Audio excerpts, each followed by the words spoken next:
Monark is an upcoming tactical JRPG published by Nice America and created partly by the team of old Shin Megami Tensei devs. To absolutely zero surprise, the game has a pretty hard difficulty, and here I am to provide you with some tips and tricks to help you succeed in the dangerous world of Monark.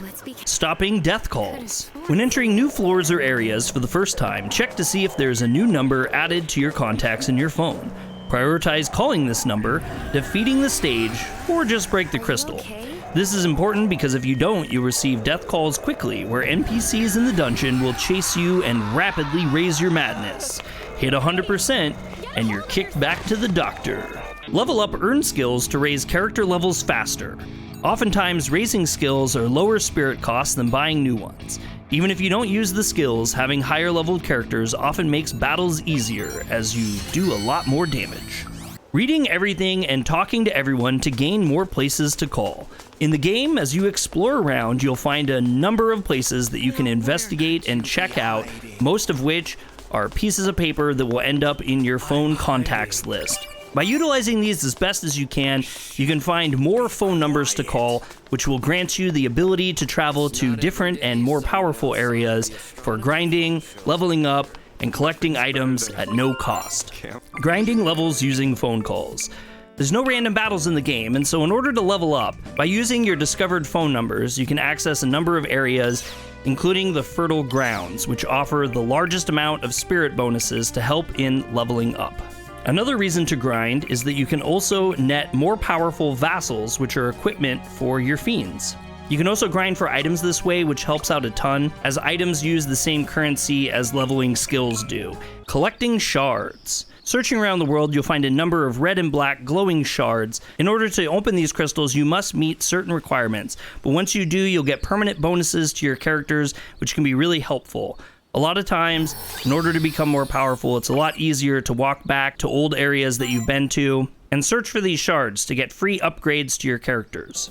Keep a notepad to write numbers and important info. This game has an older school vibe to it. I found that keeping a pen and paper greatly aid in my success in the game. You run into a number of puzzles which are difficult to figure out, and a lot of times you'll need to collect information and put different things together onto a notepad, as well as writing phone numbers down to access later. Once you've used the phone numbers once, they'll be added in your contact list, but before then, you'll have to open up your phone and manually write them down and type them into the phone. Learn the throwing knife as soon as possible to give your MC a ranged attack early on.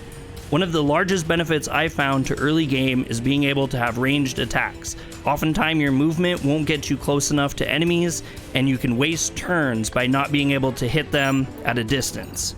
The throwing knife skill greatly helps that out, even though it only does a slight amount of damage. It also helps you avoid getting counterattacks if you can hit someone outside of their range. Always avoid battlefield traps and always use them to your advantage instead.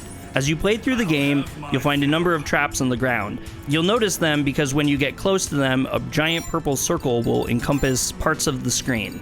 If your turn ends when you're standing in the circle, you'll generally get a horrible debuff, some of which are completely debilitating, like Charm, which will make you attack your own players for a lot more turns than you'll want, and can be absolutely devastating to your team, especially if your MC is attacking one of your characters and they counterattack back, killing your main character, causing unnecessary game overs. You can use them to your advantage instead by staying away from them and luring enemies into them. Oftentimes, enemies that are charmed, confused, or unable to use more powerful skills will be greatly weakened, and the tides will turn in your advantage. Use Defer to extend the range of power hitters to win battles faster for higher rewards. In the game, it's often advantageous to take your characters who cannot attack during that turn but are close to other players and defer their turn to another character.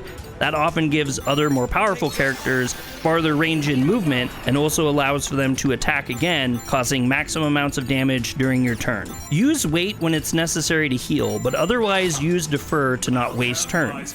At the very least, use Resolve to build up Resolve once you have a Resolve skill.